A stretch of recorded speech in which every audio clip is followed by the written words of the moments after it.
cycles can expand or contract in terms of the speed that things unfold. Okay. So he found a 1-to-7 ratio between the Russian Revolution and the French Revolution. In other words, the French Revolution took longer. The Russian Revolution, if you look at it, the same events happened, but 7 times faster. Sheesh. That's so interesting. I mean, exactly. And what I'm saying here, or what I'm asking here is, could they up there that are, orchestrating 9/11 type events and the consequent things that are unfolding because of that event, but do you think they could be aware of these time cycles themselves so they could operate within the time frame that kind of favors these kind of events and things? I've never even thought of that, but you're probably right. They probably do know this. There is so much knowledge that they're holding on to secretly. Mm-hmm. It's just mind-boggling. The fact of the matter is also, you look at the markets, the way the economy moves, there is astonishing correlations between positions of planets and the actual positions of the stock market graphs. Mm-hmm. And one of the cycles which I list in Shift of the Ages is Saturn-Uranus. What they do is they composite those two planets' movements together so that you're basically getting the summation wave of the two planets as they go. Hmm. And that wave has an enormous impact on the Dow Jones Industrial Average. Really? Yeah. So there's no question that, the way that we feel, whether we feel good or whether we feel bad, can be totally affected by astrology and by planet position and so forth. Sure. And it does appear to be a lot more subtle than that. So, yeah, insofar as they've probably done the calculations, they've probably seen how the cycles work, and they probably have tried to time events so that they are for the maximum benefit. And in that sense, you could probably argue that 9/11 was planned so that it would occur at a pivotal cyclical moment so that the result could be manipulated. That's probably true. I just had never thought of that before. I mean, just look at the thing with 9/11. If we take into effect that we consider that the millennium shift actually occurred from 2000 over to 2001 and not the other way around, so we celebrated it a year early, people would argue. But anyway, it feels like the new millennium going in here is after the New Year's celebration from 2000 over to 2001, and then we have kind of a gestation period of 9 months basically, where 9/11 happens, which kind of is the birthing point that I see it of this new millennium, or kind of a signal or some kind of communication on a very subtle level. I don't know. Any thoughts on that? Well, I was getting so much. It's a very fascinating concept. And it sounds right. I mean, it sounds like the kind of thing that they would do. It does sound like that. I was getting an enormous amount of intuitive hits on 9/11 before it happened, mm-hmm. to the point that once it happened, it was like, oh, okay, that's what it was. I mean, I ran to my computer the day that it was happening and spent the whole day writing articles to put together all the dreams I'd had that were predicting it. Really? And I got it posted while it was still 9/11.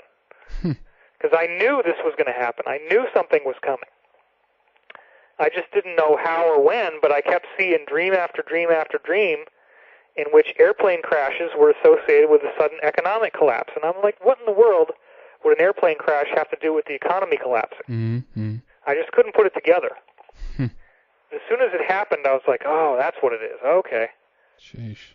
But, it's important when we talk about these things that we not invoke a sense of fear in the listener to think that these guys are so powerful that they can actually throw off the positive future that we have. These guys, we're also dealing with, and we got to remember this, we're dealing with other forms of human life that are a lot more evolved than we are. They're just humans from other planets, mm-hmm. and they're visiting us. This is no joke. I mean, the UFOs are a real thing. If even one UFO sighting that anybody's had after all this time, and that goes back to the Bible with Ezekiel, and that goes back to every ancient culture. The Japanese had the Anemono Toribune, which is the flying boats from the universe, is the translation. Mm-hmm. Every culture has this stuff. Sure. In Egypt they have the winged disc. Yeah. It's a flying disc, right? It's everywhere. So if even one of these sightings is real, then that means there are visitors. That's that right. means that we're not alone. So you have to expand the focus a little bit, actually quite a bit, and realize that we're basically living in a reality structure. This gets into the more deeply esoteric material in which the entire cosmos is a living, intelligent organism, vastly more complicated than we could ever fathom. Our mind is basically like a very, very low-speed pocket calculator and compared to this supercomputer that the universe is. And as you evolve more and more, you go from being a pocket calculator to being a laptop to being a supercomputer. And so there are beings out there that are much more evolved than we are, and we're all involved in a big spiritual experience, and the experience is one where we're evolving in consciousness. And that consciousness evolution is being very carefully watched over and nurtured and cultivated and protected. So what's happening with 2012 is essentially the galaxy is an intelligent organism, has programmed evolution to occur on its planets in given cycles of time, which is what we were talking about with the fossil record, right? And it pushes you from one level to another, and we're not at the end. It's going to keep pushing us. And 2012 is the crossing point. So these negative elite, like the Illuminati, are allowed to be there because we need to have projections of the parts of ourselves that we haven't faced and cleared. Exactly. And it's what happens in our personal lives. It's like if you don't love and respect yourself, don't be naive enough to think that somebody's going to fall in love with you and love and respect you. It's usually the opposite, right? If you're not feeling good about yourself, then you're going to attract somebody who's going to victimize you and make you feel terrible. And so it's the same thing with our society. If we have a sickness that we're not willing to look at, and this gets down to like you know, if you have a family member, let's say for example you have a family member who's committing incest acts against his own daughter, right? Which is one of the worst examples you can imagine. And then the guy goes on and says, "I'm a good father. I haven't done anything wrong. I was teaching my daughter what she needs to know about sex." You go back to Dale Carnegie's book, How to Win Friends and Influence People, and he's describing how even with serial killers who are on death row, you talk to him about the people that he killed, and he said, "No, I only killed people who needed my help. I only killed people who needed to go because they'd run out of time, and I didn't do anything wrong." You know? So until we basically realize, and what's one of the biggest things that the government keeps doing? Keeps stealing our money, right? There's so many people who, if they find that wallet on the ground and they look inside and there's all sorts of cash in there, they're probably going to drop the wallet in the mailbox, but they'll do it after they take the cash out. A lot of people will do that, and they just think, well, this is my cut for giving you your wallet back.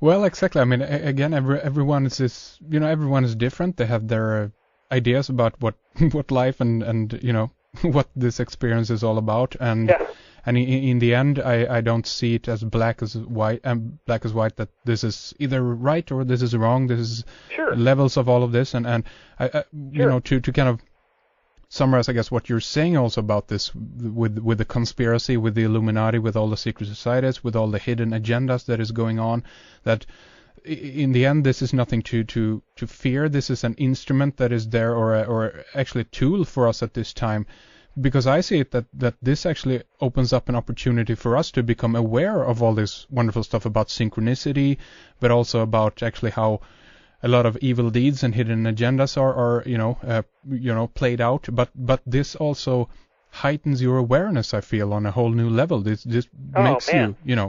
Henrik, you are so right on. It's the Illuminati is the greatest living infomercial that we have for programs like yours and for websites like mine. Yeah, exactly. Because it's telling people everything you think you know is a lie. Everything you think you know is actually much more than what you know. And you're only seeing a little tiny piece. And it's such a great dramatic way to literally feel and experience awakening, where you suddenly realize that the world that you knew is totally different.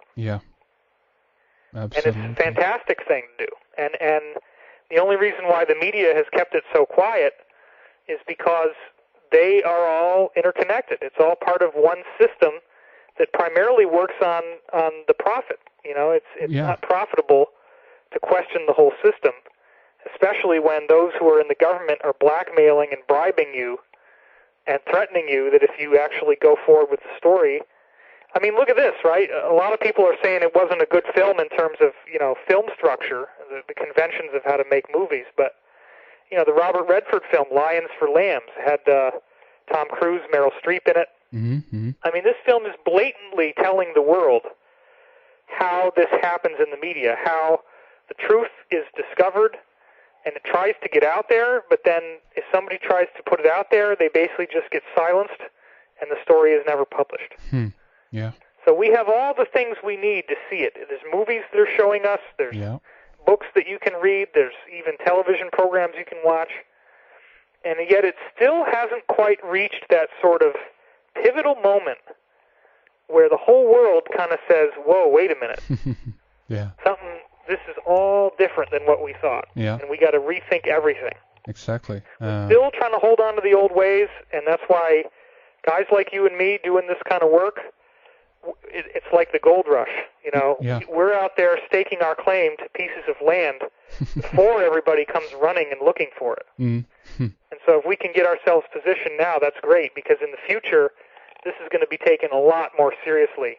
Well, exactly. There's very exciting things happening that I can't talk about publicly that suggest that that's on its way and that I will be involved in it in other ways. But, interesting. Yeah, none exactly. of this stuff, you don't want to talk about it until you know that it's going to happen. But Sure. Well, exactly. I totally agree with you. I think that this is a point where more and more people are gonna, actually become more aware of this. It's nothing that I kind of sit around and waiting for and kind of anticipate, because I know that I'm going to do what I do, no matter what everyone else does. This isn't in that sort of way. I feel that those who can't, muster, so to speak, the material, or can't, get a grip on it, I guess that this information isn't for them, but that doesn't mean that they at some point won't wake up and won't, begin to open up into new areas, Yeah, and I've discovered that the power of audio is orders of magnitude better than the power of writing something on a web page. And I discovered that the power of a video is order of magnitude better than the power of an audio. And it's just right. Because the people who are sitting on the fence, they're never going to read something. They may be willing to listen to something, but if you send them a video, they say, oh, let me see what this guy looks like. See what he's saying. That's right. And then boom. So it's important to attack it on all fronts. Exactly. And what was that kind of your intention and your kind of frame of mind when you began working on this film project, that the best way to go about this is actually to make a film, and even not a documentary, but actually a fiction film, right? Yeah. I think that it's the same thing that our friends in the Illuminati used, and I say friends as sort of tongue-in-cheek, of course, but our friends in the Illuminati used this with Da Vinci Code. Yeah. Because as I've said on other programs, the basics of Da Vinci Code was to establish the idea that Jesus had a bloodline, which then, through another sleight of hand, would become the bloodline of the elite, the ruling class. Oh, yeah. And it was so obvious, especially with James Cameron, The Lost Tomb of Jesus, where he says, hey, here's the sarcophagus, here's the coffin of Jesus, and we tested the DNA in the coffin, and it's the same as, the kid. Yeah. Right? Well, the next step, if everybody had gotten into that, which they didn't, I mean, the books were all being sold for, ridiculously low prices, and film didn't do very well, but if it had gotten really popular, then the next step would be, oh, wow, look at this. The DNA matches George W. Bush. The DNA matches Tony Blair. Jeez. DNA matches the Rothschilds, the Rockefellers. Wow. Well, don't those guys actually have genetic relations all the way back to Ramses II or something anyway? So. Oh, sure. I mean, that is part of it. The bloodline is very much part of it. Now, they're not all like Merovingian, like the Jesus bloodline that went to France and so forth. But yeah, they definitely have. It's